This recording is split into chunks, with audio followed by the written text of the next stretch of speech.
여러분 안녕하십니까? 이어서 경남 소식입니다.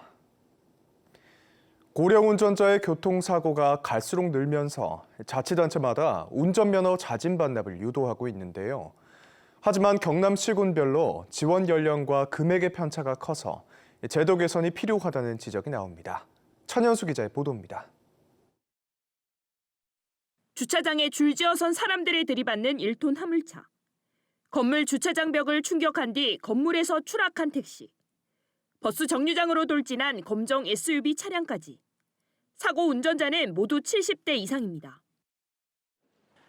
고령 운전자의 교통사고를 막기 위해 경상남도 의회가 운전면허 반납을 활성화하도록 지원을 촉구했습니다. 경남의 65살 이상 운전면허 소지자는 25만 명. 하지만 연간 운전면허 자진 반납 실적은 2%에도 못 미치는 3, 4천 명입니다. 예산 부족은 물론 시군 간 형평성 문제가 지적됩니다. 운전면허 반납 지원금으로 경남 6개 시와 7개 군이 기본금액 10만 원을 지급하고 합천군은 15만 원, 거제 사천시, 함양군 20만 원, 고성군은 30만 원입니다. 시군별로 3배 차이가 나는 겁니다. 지원 연령에서는 형평성 논란을 더 키웠습니다. 김해시 등 5개 시군이 65살부터 지원하는데 창원시 등 12개 시군은 70살부터, 사천시는 75살부터 지원합니다. 금액과 연령의 차별이 운전면허 반납에 혼란을 주고 명예롭게 여기지도 않도록 한 것입니다. 경남도에서 고령 운전자의 건강 상태와 특성 등을 종합적으로 고려한 통일된 면허 반납 제도를 마련해야 합니다. 고령자라고 하더라도 운전면허증을 강제로 반납하게 할 수는 없습니다. 이 때문에 경상남도와 시군, 지방의회, 시민사회가 참여하는 도민 운전 문화 운동이 필요한 것입니다. 경남의 올해 고령자 운전면허 반납 지원금은 5억 원.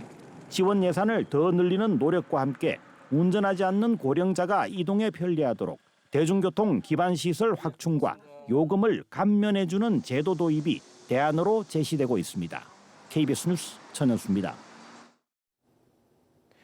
실패한 민자 사업으로 꼽히는 진해 웅동 레저단지 소식 이어갑니다.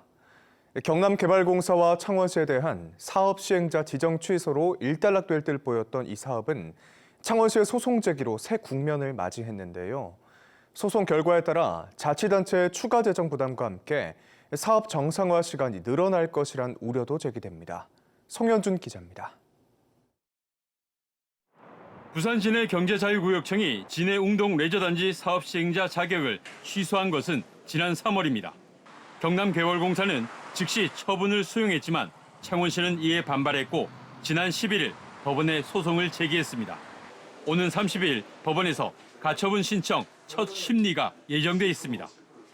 문제는 소송 결과에 따라 사업 정상화 기간과 재정 부담이 더 늘어날 수 있다는 점입니다. 경남개발공사와 창원시, 민간 사업자가 체결한 협약서에 따르면 협약 해지 90일 안에 민간 사업자에게 줄 확정 투자비가 얼마인지 계산해야 합니다.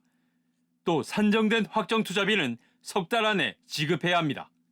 경남개발공사와 창원시의 사업 시행자 자격이 취소된 지난 3월 30일을 기준으로 하면 오는 9월 25일까지 확정 투자비가 지급되어야 하는 구조입니다. 민간 사업자에게 1,600억 원을 지불한 경남 마산 러브랜드 사업의 경우 소송에 따른 지연 이자만 542억 원, 진해 웅동 레저단지 민간 사업자는 1,800억 원의 차입금으로 인해 매년 70억 원 이상으로 추정되는 이자 비용을 지불하고 있습니다. 경남개발공사와 창원시는 민간 사업자의 이 이자 비용이 확정 투자비에서 제외된다는 주장이지만 민간 사업자는 포함된다는 입장. 법정 분쟁에서 민간 사업자의 주장이 인용된다면 창원시가 제기한 소송 기간 또한 추가 재정 부담으로 이어질 수 있습니다. 말리는 입장이었는데 창원시에서는 소송을 제기하겠다는 입장이 확고했기 때문에 특히 창원시의 소송으로 대체 사업자를 구하지 못할 경우 막대한 확정 투자비는 경남개발공사와 창원시가 직접 지급해야 합니다. 홍남표 창원시장은 웅동 레저단지 사업 실패의 원인을 정확히 확인해보자는 차원이라며 소송 제기 이유를 KBS에 밝혔습니다. 또 지금 민간 사업자를 사업에서 배척하는 것을 전제로 사업을 정상화하기 위해 경남개발공사와 협력할 의사가 있다고 말했습니다.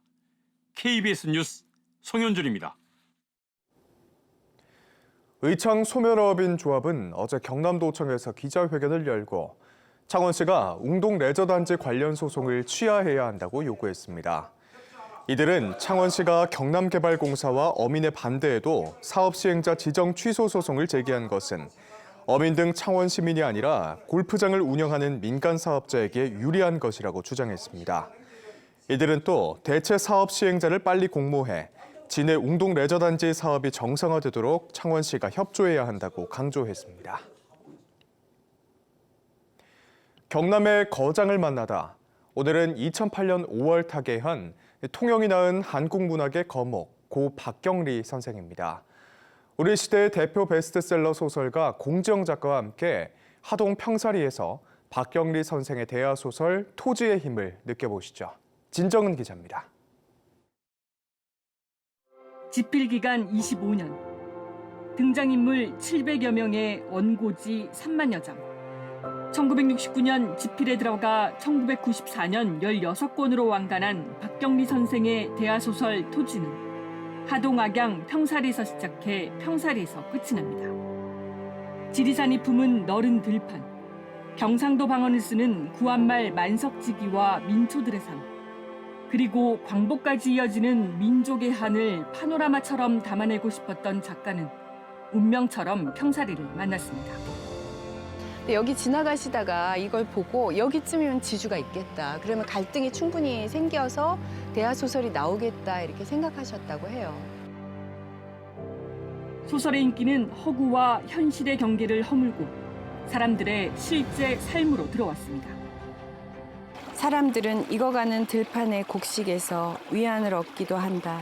그러나 들판에 익어가는 곡식은 쓰라린 마음의 못을 받기도 한다. 가난하게 굶주리며 살다 간 사람들 때문에. 작가가 태어나지도 살지도 않았던 소설 속 무대에 지나지 않는 평사리는 문학적 울림을 넘어 많은 사람을 불러 모으고 상처를 치유하는 힘까지 품고 있습니다. 사람들한테 받은 상처를 이 나무, 돌, 꽃 이런 것들이 치유해 주는 것 같았어요. 선생님이 묘사한 그 삶에 관해서 이 자연과 함께 많이 생각해요, 여기서. 본명이 박금희인 작가의 고향은 통영입니다. 1955년 소설가 김동리가 지어준 필명 박경리로 등단한 뒤 50년 동안 고향을 찾지 않았지만 김약국의 딸들, 다시 등 소설 속의 통영은 끊임없이 등장합니다. 뭐 여러 가지 문학도 거기 있겠지. 자기 뭐 사상을 전달하는 수단으로서의 문학. 그게 문학의 본질은 아니거든요. 그러니까 우리가 인생의 삶의 본질을 추구하는 그 자체가 나는 문학의 본질이라고 생각해요. 2008년 5월 폐암으로 눈을 감은 뒤에야 작가는 그리운 고향 바다 곁으로 돌아와 토지처럼 파란만장했던 소설 같은 80여 년생을 마감했습니다. KBS 뉴스 진정훈입니다. 오늘은 대체로 흐린 하늘의 경남 동부를 중심으로 아침까지 5mm 미만의 비가 조금 내리겠습니다. 기압골의 영향을 받아 내리는 이번 비는 현재 비구름이 대부분 빠져나가면서 아침 사이에는 그치겠는데요. 비가 그치더라도 오늘은 나가실 때 가방에 작은 우산 하나 챙기시는 것이 좋겠습니다. 북서쪽에서 내려오는 차고 건조한 공기와 따뜻한 남서풍이 만나 대기가 불안정해지면서 오늘 오후 경남 내륙을 중심으로 소나기가 예상되는데요. 예상되는 강수량은 5에서 20mm 정도입니다. 다음은 자세한 지역별 기온 살펴보겠습니다. 현재 기온 창원이 17도, 창녕 16도로 출발하고 있습니다. 한낮에는 창녕이 25도, 창원 23도 등을 보이겠습니다. 서부 지역도 진주가 15도, 거창이 13도로 출발하고 있고요. 한낮에는 합천과 함양이 24도, 진주 24도 등 예상됩니다. 바다의 물결은 모든 해상에서 비교적 잔잔하게 일겠습니다. 남해상으로는 바다 안개를 주의하셔야겠습니다. 이번 주는 휴일인 일요일부터 비가 시작돼 화요일까지 이어지겠습니다. 날씨였습니다. 올해 첫 온열 질환 추정 사망자가 창녕에서 발생했습니다. 질병관리청은 지난 21일 오후 4시쯤 창녕군 밭에서 양파를 수확한 뒤 쉬고 있다 쓰러진 중국 국적의 44살 남성 노동자가 온열 질환 추정으로 사망했으며 이는 지난해보다 41일 일찍 발생한 것이라고 밝혔습니다. 이날 창녕군의 낮 최고 기온은 30.2도, 사고가 난 오후 4시 기온은 29.7도로 확인됐습니다. 창녕은 지난해에도 전국에서 첫 온열 질환 추정 사망자가 나왔습니다. 낙동강에서 올해 첫 녹조띠가 관측되면서 환경단체들이 대책 마련을 촉구했습니다. 낙동강 네트워크는 그제 합천 창녕보 상류 우산리와 창녕 함안보 두 곳에서 녹조띠가 목격됐고 이는 지난해보다 한 달가량 앞선 것으로 이례적인 현상이라고 지적했습니다. 또 올해 녹조의 강도와 기간이 더 심해질 것으로 예상된다면서 낙동강 보호 수문 개방 등 녹조 저감 대책을 서둘러 마련해야 한다고 밝혔습니다. 경상남도가 부모와 따로 사는 청년 가구의 주거비 부담을 덜어주기 위해 한 달 최대 15만 원까지 10달 동안 월세를 지원합니다. 지금까지 경남 소식이었습니다.